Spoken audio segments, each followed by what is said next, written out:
So what is going on, everybody? How is everyone diddly-doddly doing today? Daredevil19 here, and today we're going to be taking a look at the 2016 San Diego Comic-Con exclusive Comicave Studios Iron Man 3 Mark 42.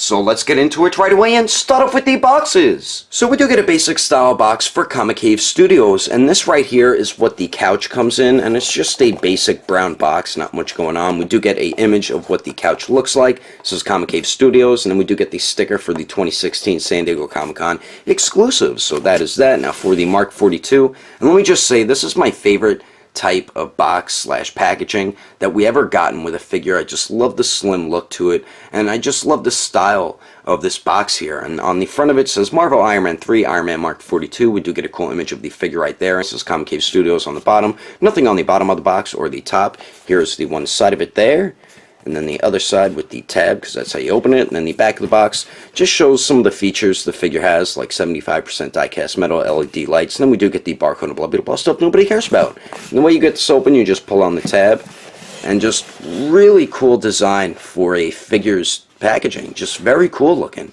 The only issue I have is each pair of interchangeable hands, they're in the same spot together, and you should never do that, especially with import figures, because that's how you cause paint damage, like paint scuffs and paint marks and all that. So that should never ever happen when you package a figure. They should have their own individual spot for each individual hand. So that's the only issue I have with this stylized packaging. We do get the blast effects there, and then the figure right here on the right, and then over here it just says a quick start guide. They're all numbered, and then all the numbers are right there. So pretty cool looking box. But anyway, that is the box. Let's get this figure open and take a closer look at the Mark 42. Alrighty, taking a closer detailed look, and Comicave did an outstanding job with the detail, the paint and sculpt. Beautifully done on this figure. That is definitely the best part about this Mark 42, but I do have some major issues. I do have like a paint smudge right on the faceplate there, so that is a bit irritating. And then another issue is with the light up feature. His eyes don't light up all the time, and that just sucks. I think it's a shortage or something like that, so that does kind of suck right there. And like I said, we do have the light up feature. There's the switch. Off is down, on is up. If you need to switch out the batteries, just lift right under here with your fingernail. This whole piece pops off, and you can switch out the batteries there. But beautiful job on the paint and the sculpt, though, right on the head there. And I do love the either black wash in the sculpted lines, or it's just a black paint in the sculpted lines. I mean, that looks dope. Really great job with the head sculpt, besides the paint smudge there and the other issues. But nice clean paint throughout the entire figure, and I do like the translucent plastic on the eyes and the arc reactor. The shoulder pads look good. And the shoulder pads is another issue with the figure.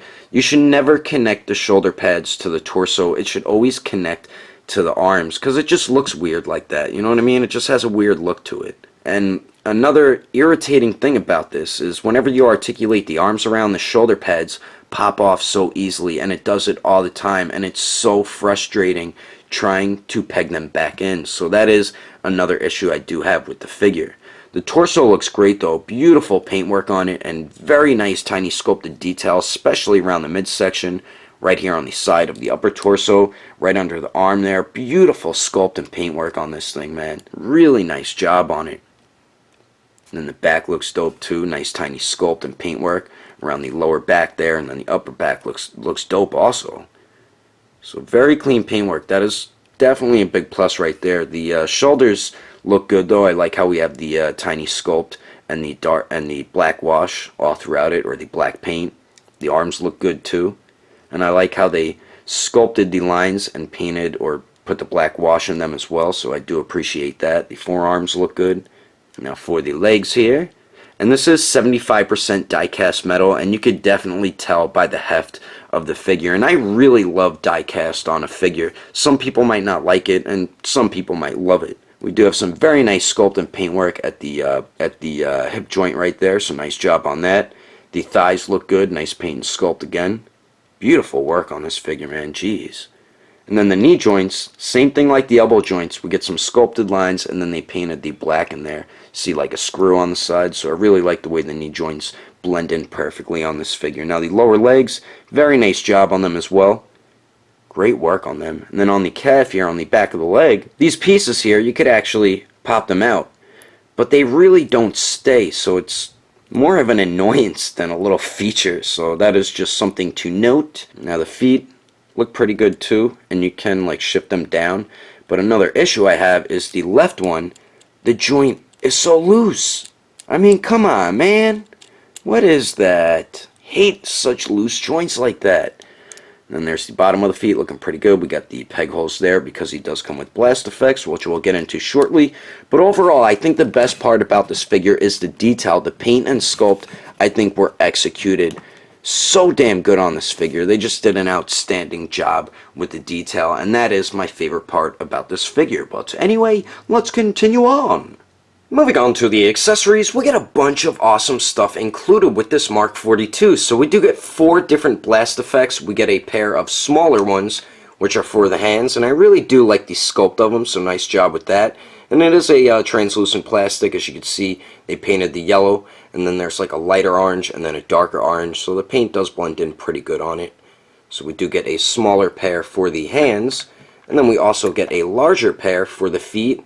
And they look exactly the same, just a little bit bigger. Nice sculpt on them. And then we do get the translucent plastic with the yellow paint blending into the lighter orange and then the darker orange. And you can't peg these into the hands because the pegs are shaped differently on these compared to those. But they do peg into the feet very well. Just peg them into the bottom and they don't fall out or anything like that. So that is definitely good. So we do get those 4 blast effects. And then we also get a few weapons to add on to his armor. So we do get 2 of these things right here, which are his shoulder rockets, I guess. I forgot what they're called. I'm not too familiar with Iron Man's weaponry on his armor. But these do peg into behind the shoulder pad right here. I don't know if you guys could see the peg hole. There it is right there. And it's kind of useless actually, because the shoulder pad gets in the way, so you can't have them all the way up. And to get them on, you got to pop off the shoulder pad, then peg this in, and then try to fight with the ball peg to get the shoulder pad back on. And it's just a pain in the ass to do it, so it's kind of useless having these, but it is, I guess it's cool that they did include them. And then we also get the little rocket that he launches out of his forearm. And they did a nice job with the paint and sculpt on it. You see the little rocket in there with the yellow around it. It's a nice job with that. And the way you get this on is you pop this piece off his forearm, then you take the rocket one. All you do is just pop it on and it just sits on there. Whoops, didn't peg it on all the way. It actually sits on there pretty good though, so there we go, got it on that time. But it is a very cool accessory to include with any Iron Man figure. So we do get those, and then we also get 10 interchangeable hands. So we do get a pair of fists, of course, and these come on the figure out of the packaging. And one thing to note, these hands, every single one of them, are extremely difficult to interchange. I don't know what it is. It's just very frustrating and irritating to try to interchange these hands. You feel like you're going to break something, so that is something to note about this figure. But they did do a beautiful job with the paint and the sculpt work on each interchangeable hand. Nice clean paint work everywhere. And then the armor on top of the hand, all the pieces do hinge up and down on each hand. So we do get a pair of fists. And then we also get a pair of these finger clenching or gripping hands, and you do see the repulsor right there. Nice clean paint on the silver, so nice job with that. Very nice job on these interchangeable hands. So we do get a pair of those, and then we also get a pair of open palm blast hands with the peg insert on the palm. Nice paint and sculpt on these, and these are meant for the blast effects. And they do have the peg on an angle, so you just got to line it up properly. So it looks like he's shooting the blast directly out of the repulsor there. So very nice job with that. And it looks awesome once you have those set up with the figure, as I will show you in pictures at the end of the video. So we do get a pair of those. And then we also get 2 different pairs of open palm blast hands here. Now this one here, the fingers are more extended out, and these ones aren't as much on the right. And the other main difference is the peg insert. As you can see, the one on the left is on an angle, which I like better, and then this one isn't on an angle. So these are more like resting hands, these are more like open palm blast hands. But very nice paint and sculpt on both of these. Nice clean paint on the repulsor right there. Just very good job on all these interchangeable hands. So we do get those 10 interchangeable hands, and then we finally get the beige couch that you see in Iron Man 3, and Comicave did such a great job on this. It's like a miniature couch, and it is suede, and there's actual cushion on the bottom, and the same with on the back. And then the pillows have, I guess, cotton in them too, both of them. So I thought that was really cool the way they did this couch. And you can remove this piece, but I don't know why you'd really want to. And then on the bottom we do get the 4 silver legs, so nice job on that.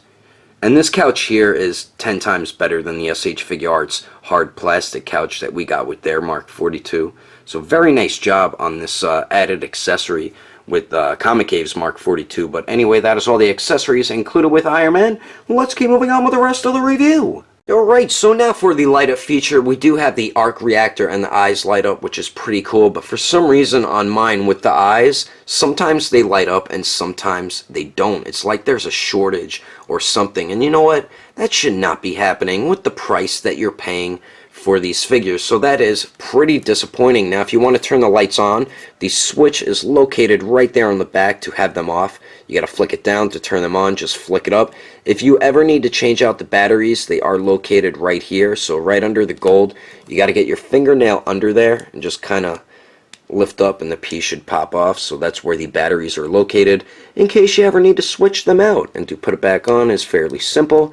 Now let's light up the eyes and arc reactor here, and there you go. Pretty cool light up feature. I feel like the arc reactor lights up a little too bright though, but very cool feature to have on a 6-inch scale Iron Man figure. Anyway, that is the light up feature. Let's continue on with the review. Now for the height of the Mark 42, it looks like he stands almost 6.5 inches tall, and then here he is compared to the SH Figuarts Civil War Ant-Man, the SH Figuarts Mark III Iron Man, and the Comicave Studios Mark 38 Igor. And then here he is compared to the SH Figuarts Civil War Black Panther, the Mezco 112 Dawn of Justice Batman, the SH Figuarts Civil War Captain America, and the SH Figuarts Age of Ultron Black Widow. And then here he is compared to the SH Figuarts Awakened Warrior Super Saiyan Goku, and the Mezco 112 Collective Shadowland Daredevil. Anyway, there's some quick comparisons. Let's keep moving on with the rest of the review. So now for the articulation, we do get 2 points at the neck, so the upper neck joint, really bad up and down movement. That is horrible for upper neck articulation. And then the pivot is just as bad, very bad movement there. And then the swivel, it goes a little bit. You can make it go more, but you gotta force it, so it's a little bit scary. The lower neck joint, you have to be careful articulating it because the light up feature, that is how it's connected into the battery. So it does go forward and back a decent amount. We do get a tiny bit of pivot as well, and it can slightly swivel, so you get better movement at the lower neck joint compared to the upper neck joint. So we do get a point of articulation at the torso right under the arc reactor. Goes forward and back, decent amount, not too bad. Tiny bit of pivot and then barely swivels. Now for the waist, you have to lift the joint up in order to get articulation out of it, and you get some really good forward and back movement. So with both joints, goes forward pretty good, and going back, it's decent. And then we do get some pretty good pivot there, and then slight swivel. Now for the shoulder pads here, they are connected to the torso on a hinge, so it can hinge back and forth. And then the shoulder pad is on a ball joint, so it can swivel, it can pivot, and go up and down as well. Now for the arms here, we do get a little bit of a circular motion at the shoulder there. And then the arms go out to the sides, a little more than 90 degrees. They do go up and down. We do have the bicep swivel, double jointed elbows that bend in a little more than 90 degrees. Then the armor on the top of the hand, this can hinge up and down. And then we get beautiful movement at the wrist. It's on a ball hinge, so it can swivel at the forearm and then where it connects into the hand. So you get 2 points of swivel. But you get great movement with this articulation here. This is the best type of wrist articulation I've ever seen on a figure. Just very nice movement with it. So nice movement there. Now for the legs here, they can shift down a lot, so we could kick forward a little more than 90 degrees, goes to the back about 90 degrees, and then kicks out to the side about 90 degrees. Some very nice movement at that hip joint, and then you do get a little bit of swivel there, and then you get a tiny bit of swivel at the upper thigh, but it's very minimal. We have a double jointed knee that bends back a little more than 90 degrees. I feel like we should get more movement out of that double knee there. And then the armor around the ankles on the front is on a hinge, so it can hinge up and down. Same with the piece on the back as well.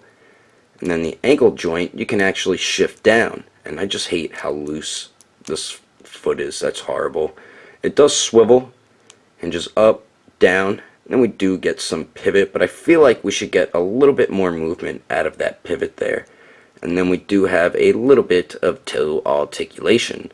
So overall, I think we do get some pretty good articulation with this Mark 42. It's not the best, but you are going to get some pretty cool poses with this figure, as I'm about to show you right about now. But anyway, that is my review of the Comicave Studios Iron Man Mark 42. Hope you enjoyed it. If I had to rate this figure between a 1 through 10, I'd probably have to give it an even 6. If you would like to know the price and where to buy this figure, you can head over to Agelessgeeks.com. He does have this in stock, and don't forget, when you purchase something from Ageless Geeks, to enter in codename Daredevil to get yourself a 5% off discount. I will put more information in the description below. And if you would like to support the channel, don't forget to subscribe and click on that bell icon. And if you liked it, give it a thumbs up. If you didn't like it, just give it a thumbs up anyway, because action figures are awesome. But thanks for watching. I will see you later.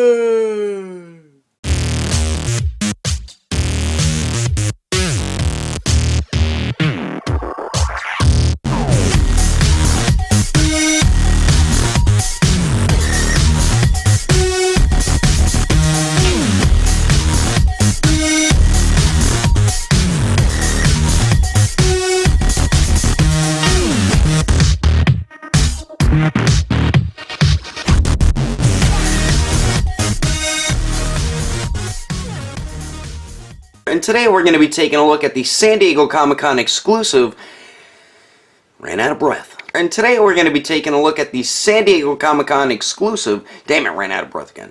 And today we're going to be taking a look at the San Diego Comic-Con exclusive Comicave Daredevil 19 here. And today we're going to be taking a look at the Comicave blah.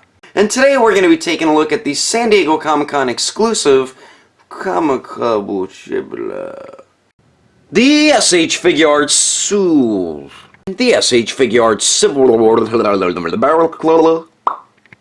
Moving on to the. Alright, so now for the light up fitch. Blah blah blah. With the price that you pay for these very expensive 6-inch scale Pligglers. So we really don't get that great of some. Bada beam, bada bada boom boom.